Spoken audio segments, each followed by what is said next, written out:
Berlatar di Paris, Prancis, kisah akan berfokus pada seorang pembunuh bayaran bernama kita panggil saja John yang sedang menjalankan sebuah misi untuk membunuh seorang target yang katanya akan muncul di salah satu kamar hotel tepat di seberang gedung tempatnya bersembunyi.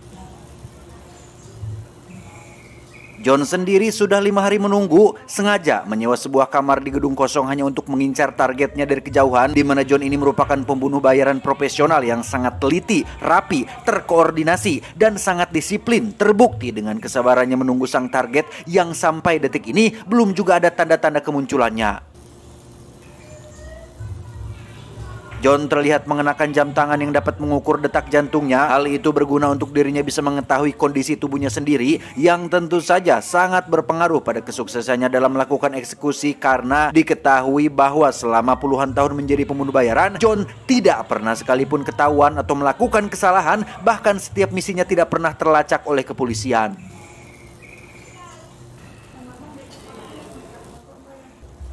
Bayangkan, 24 jam selama 5 hari berturut-turut hanya duduk, diam, menunggu target datang. Jelas pekerjaan macam ini tak cocok untuk orang yang rudetan dan mudah bosan. Perlu kesabaran ekstra yang hanya dimiliki oleh orang-orang tertentu, di mana John sendiri mengklaim bahwa dirinya bukanlah orang yang spesial atau istimewa, melainkan hanya berbeda dari segi fokus, komitmen, dan bertekad kuat.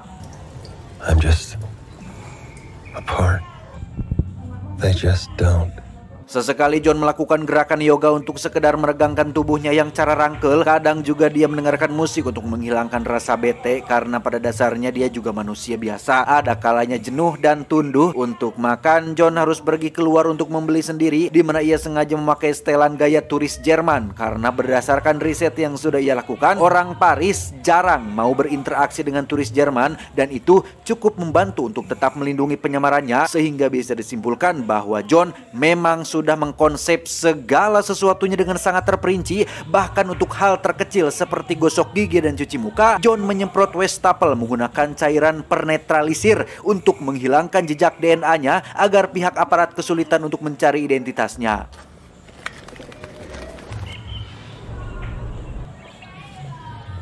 Malam kelima, John memutuskan untuk tidur sebentar dengan posisi normal setelah memiliki feeling jika si target tidak akan muncul malam ini. Namun saat dia terbangun untuk tahajud, ia pun seketika terkejut saat kamar yang menjadi targetnya sedang dibereskan oleh pelayan, pertanda bahwa targetnya akan muncul sebentar lagi.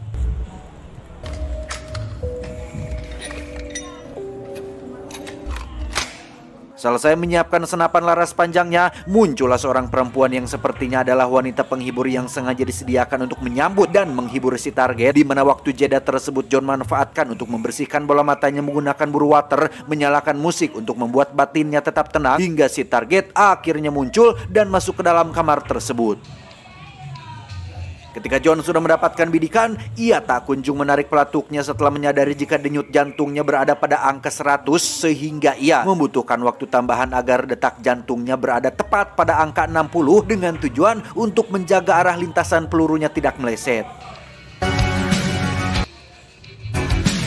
Di detik-detik eksekusi, John melakukan afirmasi atau semacam mengucapkan kata-kata positif dalam hati untuk memberi penegasan kepada diri sendiri, di mana afirmasi ini sebenarnya berupa prinsip agar John tetap fokus pada misi, yaitu tetap ikuti rencana, antisipasi, jangan improvisasi, jangan percaya siapapun, jangan menyerahkan keuntungan, jangan bertarung jika tidak dibayar, singkirkan empati. Empati adalah kelemahan, kelemahan adalah kerentanan, yang ketika jantungnya sudah mencapai tepat angka 60, John mulai menarik pelatuknya tepat saat si perempuan melakukan gerakan dadakan, sehingga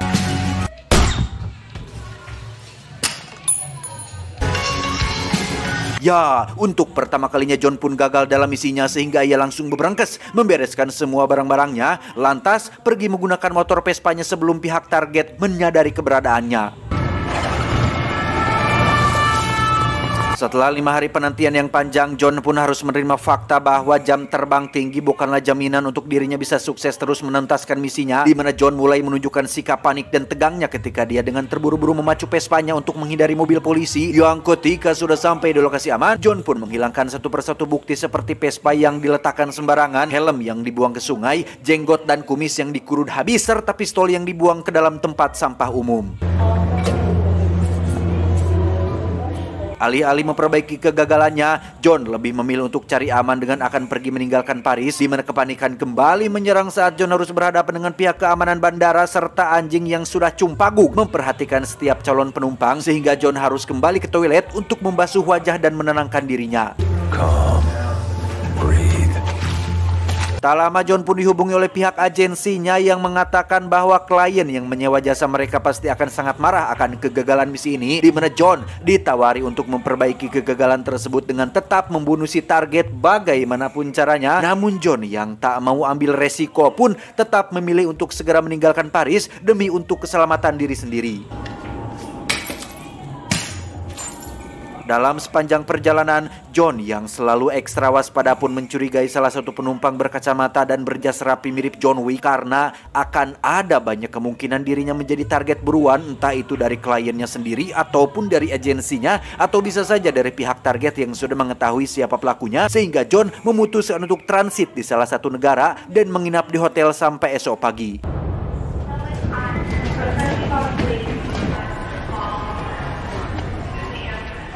Ketika sudah berada di dalam hotel saja, John masih khawatir akan adanya ancaman yang datang. Hal itulah yang mendasarinya untuk menerapkan protokol keamanan mandiri dengan meletakkan gelas dan tutup saji di depan pintu kamar dan tidur dengan posisi duduk dengan pisau makan yang diletakkan tepat di sampingnya.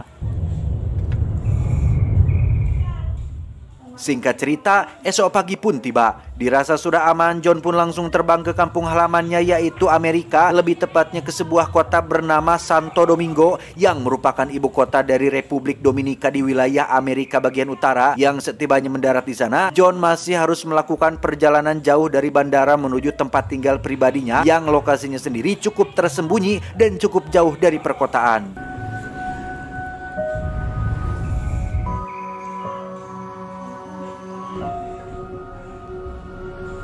Setibanya di depan gerbang masuk, John menemukan jejak sepatu boot dan banyak sekali puntung rokok yang berserakan. Jelas ada orang asing yang sudah masuk ke wilayah propertinya, sehingga ia pun segera mengambil sepucuk pistol dan mulai mengendap-endap masuk ke dalam rumahnya sendiri.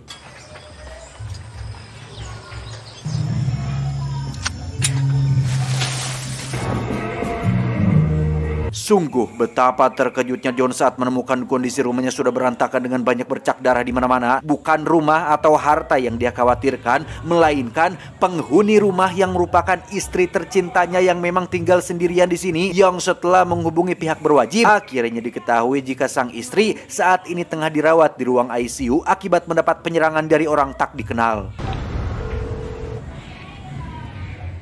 Tiba di sana, John benar-benar sakit hati tatkala melihat kondisi sang istri sudah babak belur dengan wajah yang penuh dengan luka jahitan dan lebam parah, di mana sang kakak ipar yang kebetulan ada di sana pun menjelaskan tentang ciri-ciri dari si penyerang yang katanya ada dua pelaku, satu laki-laki dan satu perempuan, turun dari mobil taksi berwarna hijau dengan lampu atau logo taksi berwarna kuning. Mereka mengancam akan melakukan hal yang lebih buruk daripada ini apabila si istri ketahuan berbohong. Nothing like this will ever be allowed to happen again.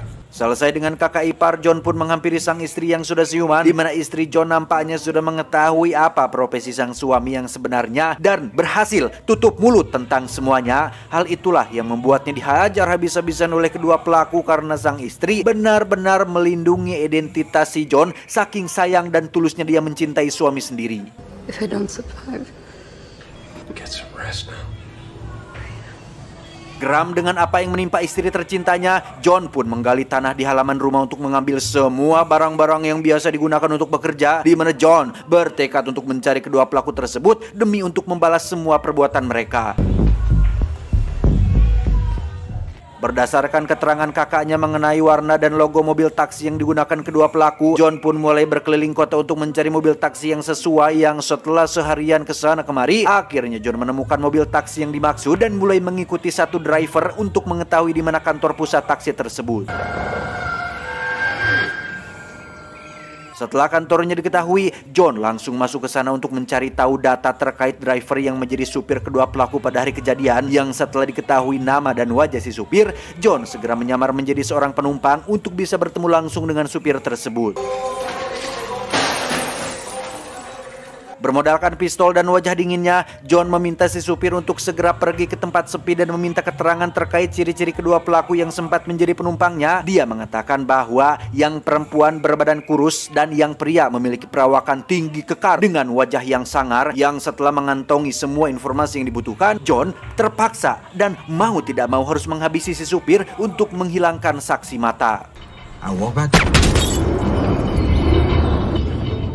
Berdasarkan keterangan si supir, John pun menyimpulkan jika kedua pelaku tersebut kemungkinan besar adalah para profesional yang memang biasa melakukan pekerjaan membunuh, sehingga ia memutuskan untuk terbang menuju kota New Orleans yang menjadi lokasi tempat agensinya berada. Setibanya di New Orleans, John langsung menyewa sebuah mobil van untuk sebagai kendaraan utamanya, di mana ia segera pergi ke tempat penyimpanan pribadinya yang di situ John menyimpan semua keperluan yang dia butuhkan seperti identitas palsu, pakaian, senjata, termasuk plat nomor palsu untuk mengelabui pihak kepolisian. Entah apa yang sedang John rencanakan, ia pun membeli perlengkapan yang biasa dimiliki oleh petugas kebersihan seperti tempat sampah jumbo dan lain-lain, yang pada akhirnya diketahui jika John berencana untuk menyamar sebagai petugas kebersihan agar bisa masuk ke dalam gedung tempat agensinya berada. Dengan memanfaatkan seorang kurir FedEx, John pun berpura-pura ikut masuk untuk mengambil sampah. Yang setelah si kurir pergi dan situasi lumayan sepi, John pun langsung melancarkan aksinya untuk masuk tanpa izin ke ruangan pribadi milik agensi yang biasa memberikannya pekerjaan. Hello, Dolores.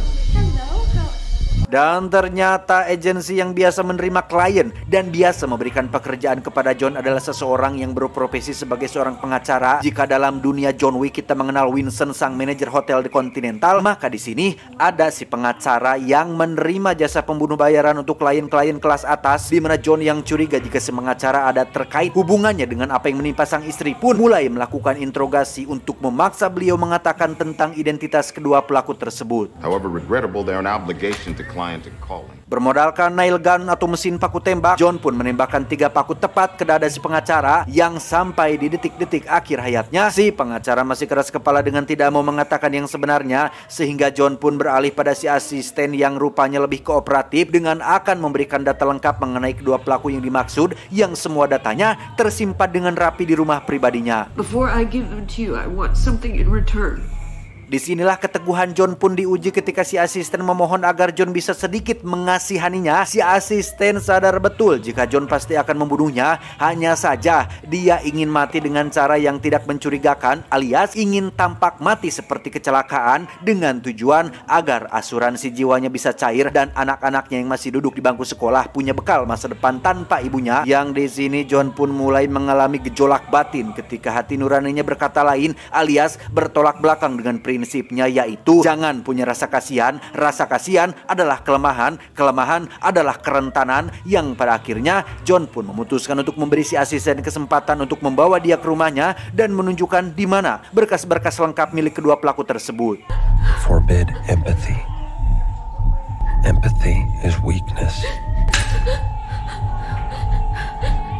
Untuk menghilangkan jejak si pengacara, John pun memasukkannya ke dalam tempat sampah dan membawanya dengan santai di dalam lift tepat saat ada 2 orang yang ikut masuk, yang sungguh tak diduga salah satu pria bercanda dengan mengatakan tentang mayat di dalam tong sampah tersebut, yang pada kenyataannya memang ada mayat di dalamnya.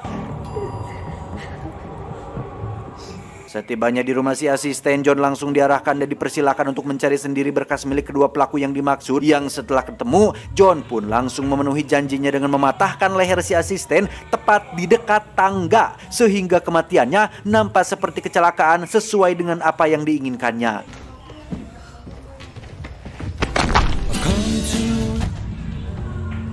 Setelah berhasil mengantongi semua informasi yang dibutuhkan, kini John hanya perlu membereskan mayat si pengacara dengan pergi ke kota lain menggunakan kapal peri, menjatuhkan beberapa barang bukti ke laut, membuang si pengacara di bawah jembatan di pedesaan, sehingga akan sangat kecil kemungkinan untuk kepolisian bisa memecahkan kasus ini. Selesai dengan si pengacara, John langsung meluncur ke Florida yang menjadi tempat tinggal satu dari 2 pelaku yang dicarinya. Yang setibanya di lokasi, John pun melihat sendiri si pelaku yang ternyata sesuai dengan deskripsi si supir taksi mengenai perawakannya yang tinggi kekar dan wajah yang sangar. Bahkan punya anjing jenis pitbull sebagai peliharaannya, sehingga John nampaknya harus sabar menunggu sampai si sangar benar-benar lengah atau sedang tidur agar mempermudahnya melakukan balas dendam. Tepat larut malam saat si sangar sedang sendirian dan mungkin sedang tidur pulas, John segera masuk ke dalam dengan bermodalkan sepucuk pistol. Alih-alih akan sesuai rencana, John nampaknya harus melakukan effort lebih ketika si sangar memergokinya dari belakang hingga terjadilah perkelahian yang cukup brutal. Fight only the battle you're paid to fight.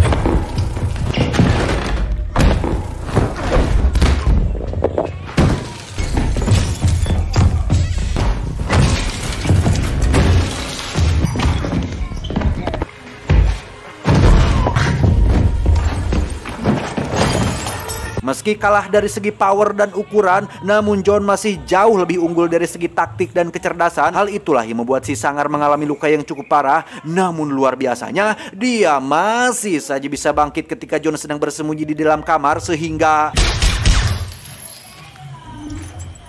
tepat saat misinya sudah berhasil, muncullah anjing pitbull peliharaan si sangar yang bermaksud untuk membalas kematian majikannya, di mana John dengan cepat berlari keluar dan menutup pagar kawat, lantas melemparkan bom molotov untuk menghilangkan jejak tempat kejadian perkara.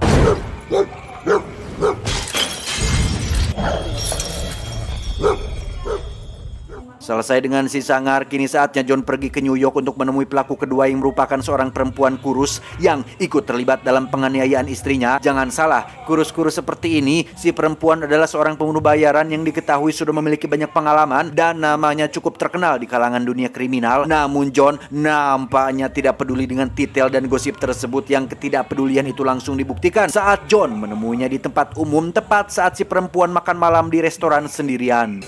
Wait.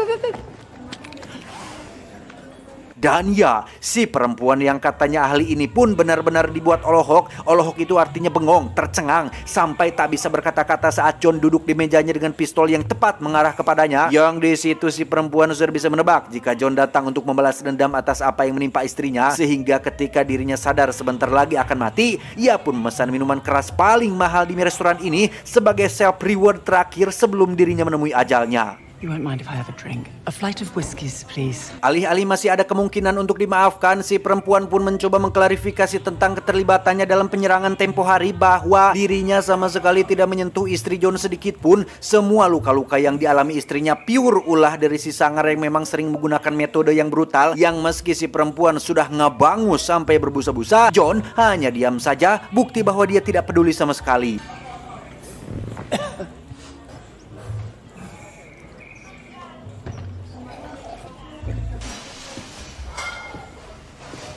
John pun meminta si perempuan keluar dari restoran dan berjalan menuju tempat sepi, yang di situ si perempuan sempat terpleset dan meminta bantuan. Namun ingat, prinsip John tentang fokus pada misi, jangan percaya pada siapapun. John langsung menembak kepala si perempuan saat ia memohon bantuan. Sekilas tindakan John ini tampak kejam dan sangat tega sekali, tetapi keputusan tersebut nampaknya adalah suatu keputusan yang sangat-sangat tepat sekali, karena si perempuan memang bermaksud untuk mengelabuinya, yang hal itu terlihat dari tangan kirinya yang sudah siap dengan pisau kecil. If you want to succeed. Selesai dengan kedua pelaku, John kini hanya tinggal mendatangi si klien yang menjadi awal masalah ini terjadi. Diketahui bahwa klien tersebut merupakan seorang pengusaha kaya raya yang terlibat persaingan bisnis dengan seseorang yang menjadi target John di awal. Itulah alasan kenapa si klien menyewa jasa John adalah untuk menghabisi nyawa saingan bisnisnya. Dan hal-hal seperti ini memang sudah biasa terjadi, bahkan tak hanya di bisnis, di politik pun kadang biasa terjadi. Ketika John pernah mendapat pekerjaan untuk menyiram seseorang di waktu subuh menggunakan air keras, dan sampai saat ini John tidak pernah ketahuan. Setibanya di lokasi, John langsung masuk ke dalam gedung tempat tinggal si klien. Namun karena pintu kamar apartemennya menggunakan kartu khusus, mustahil bagi John untuk bisa membobolnya, sehingga John tidak memiliki pilihan lain selain menunda rencananya dan justru malah membeli sebuah alat bernama penduplikat kartu apartemen yang biasa dijual di toko online. Selanjutnya John pun membuntuti si klien sampai ke tempat fitness yang di situ John berhasil mencuri kunci milik petugas kebersihan yang tentunya menyimpan semua kunci cadangan ruang loker, sehingga John hanya perlu menunggu si klien keluar dari ruang loker agar dirinya bisa leluasa menggeledah isi lokernya, mengambil kartu masuk apartemennya, menduplikatnya menggunakan alat yang sudah dia beli dari toko online, sehingga si klien tidak akan curiga sedikit pun.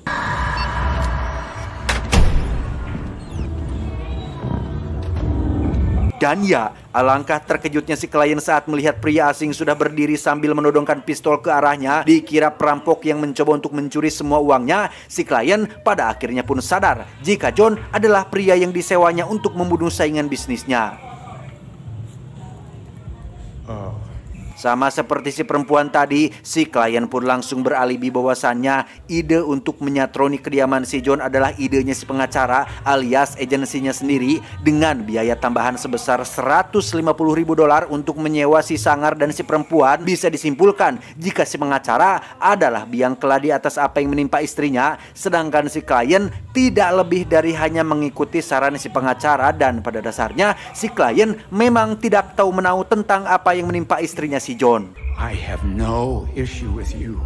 Zero. John sadar 100% jika semua ini terjadi akibat kegagalannya membunuh target, dan itu murni adalah kesalahannya sendiri, sehingga ia pun memaafkan si klien dengan membiarkannya tetap hidup. Toh si pengacara sudah mati, si klien tak akan bisa melacak identitasnya atau mengganggu kehidupannya. Namun sebelum kepergiannya, John mengancam bahwa apabila si klien mencoba atau sempat terfikir untuk mencarinya, maka John akan datang lebih dulu untuk membunuhnya dengan menggunakan berbagai metode yang tidak bisa ditebak, sehingga hal tersebut membuat si klien kena mental dan masalah pun tuntas sampai di sini.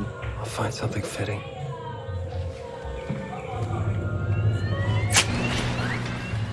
Beberapa waktu berlalu, John terlihat sudah berada di rumahnya, membuatkan secangkir kopi untuk sang istri yang sudah pulih. Entah apa yang akan John lakukan selanjutnya, apakah akan tetap menjadi pembunuh bayaran atau alih profesi menjadi tukang servis HP, entahlah. Sampai detik akhir film masih belum diketahui siapa nama aslinya, karena nama John hanyalah karangan saya untuk mempermudah penyebutannya. Dari beberapa kali transaksi kartu kredit, John selalu memakai identitas palsu dengan nama yang berbeda-beda, sehingga cukup sulit untuk mengetahui siapa nama aslinya. Bisa jadi Samsul, Mas Jaka, Bohe, Ikuy, Darus, Endun, Isep, Jajang, Wawan, Elin, Poang, Agus. Bisa saja satu di antaranya adalah nama asli dari si John, sehingga tamat ending yang cukup mengadrenalinkan. Di luar dari keseluruhan alur ceritanya, ada pelajaran yang bisa kita ambil dari sosok beliau, yakni tentang kesabaran yang dia tunjukkan ketika dia dengan awal 24 jam selama 5 hari berturut-turut. John dengan sabar dan tenang menunggu sesuatu yang kedatangannya tidak bisa ditentukan. Bisa saja targetnya datang dalam seminggu, 2 minggu, 3 minggu, atau mungkin sebulan, sehingga terlepas dari tindakan dan pekerjaannya yang buruk dan jelas tidak bisa dibenarkan, tetap ada hikmah yang bisa kita ambil, yakni tentang kesabaran, bahwa ya ayyuhalladzina amanu ista'inu bis-sabri was-salah innallaha ma'as-sabirin. Saya John mewakili jajaran direksi yang bertugas mengucapkan terima kasih dan sampai jumpa di video selanjutnya. Adios. Semoga kita selalu ada dalam lindungannya. Terima kasih. Cuau, cuau, cuau. Tumben si John bijak dan tenang. Ya, sedang tidak ingin bercanda. Ciao.